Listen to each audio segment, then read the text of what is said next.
You're going against your buddy. Cody Fajardo starts for the Edmonton Elks. Were you expecting this as a defense and preparing for him? We were preparing for both because, again, they were saying we don't know who we're going to start, who we're going to play. Me personally, my guess was Cody. And that was only because of no one ever says, "Oh, these guys are splitting even reps." I wasn't falling for it, so I thought Cody. I told my girlfriend Cody too. I thought it was gonna be Cody, so I was prepared for both. But I thought it was gonna be Cody. A.J. Allen knew. He's got sources out there, probably all around the country, giving him the news. But dude, let's talk about you because you have had an unbelievable start to your season. So much so that for the Rider Broadcast Network, we're picking you as the most outstanding defensive player through 1/3 of the season. Seems like the teams chop it up into thirds. When you hear that and reflect on your first 6 games, what comes to mind? There's so much room for improvement too. I'm honored. That's the first thing. I'm honored because that's amazing. That's really cool actually.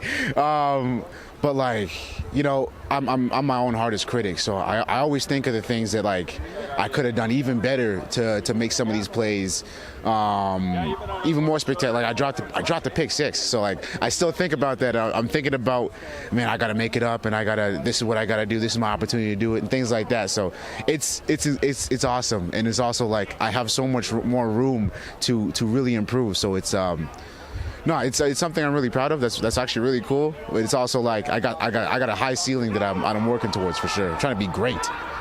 You've bided your time. You've been patient through your career at the University of Guelph. You showed you could be a high-level starter. Took some time for you to get that opportunity in the Canadian Football League.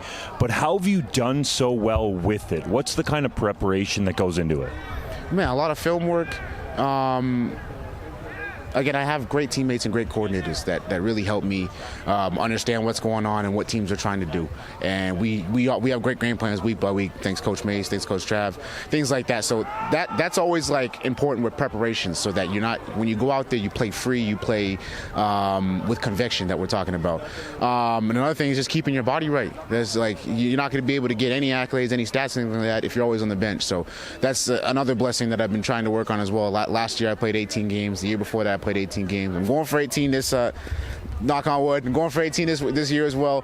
I would say those are definitely the 2 most important things of being prepared, because when you're prepared, you have confidence with what's going on in the game plan, and then just being available, being able to actually play the games that you're supposed to at a high level and stuff like that. So I think those are the biggest 2 things right there.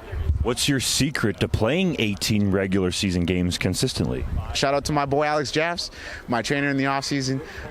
He gets the body right. He's got a great training program. I want to say he's the big part of the secret there to being prepared for football impact, and also being explosive when you're asked to be, being able to jump, cut, tackle, catch, things like that. So shout out to my boy Alex Jaffs for sure. Was there anything that you did in the offseason coming into this season where you tweaked your nutrition or your training? I did tweak my nutrition. I was a guy that liked to fast, so I tried not to eat till 12, depending on the day, 2 o'clock. But it wasn't necessarily getting the results I wanted. I found myself hungry or lacking energy.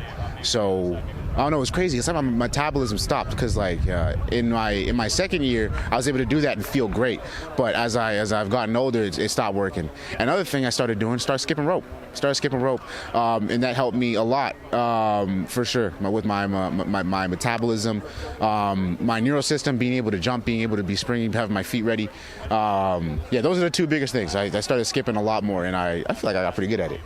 Skipping rope, are we talking double unders or what are you pulling off here? Pull double unders. I got the cross. I got the boxer step. All that stuff. I'm working on doing it more consistent and faster. But yeah, I think my record is I did 35 double unders in a row, which is, I don't think that's great. But I mean, there's some guys I've seen. There was a boxer. It was I forget his name. I got to get back for you on that one. There was a boxer, and I saw some insane tricks. I was like, okay, that's the level I need to get to.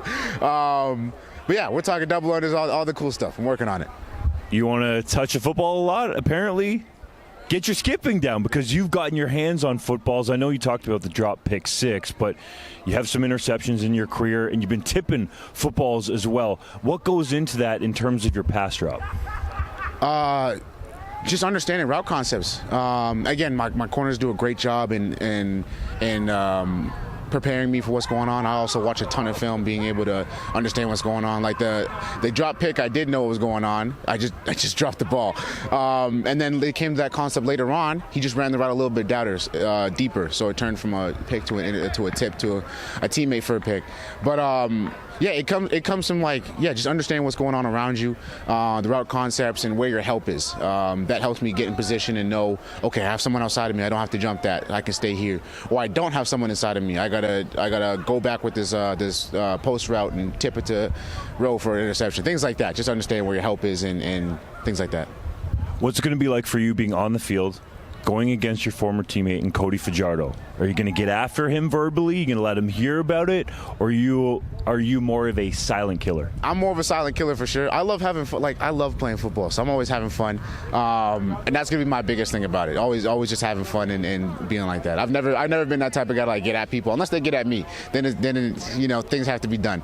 And you got to protect yourself, and I'm a man at the end of the day, so you can't talk to me any sort of way. But no, I'm not one to get after you. I'm always having fun. If you're getting after me, I'm getting after you. And if you're not, I'm just playing football, making plays, celebrating with my friends.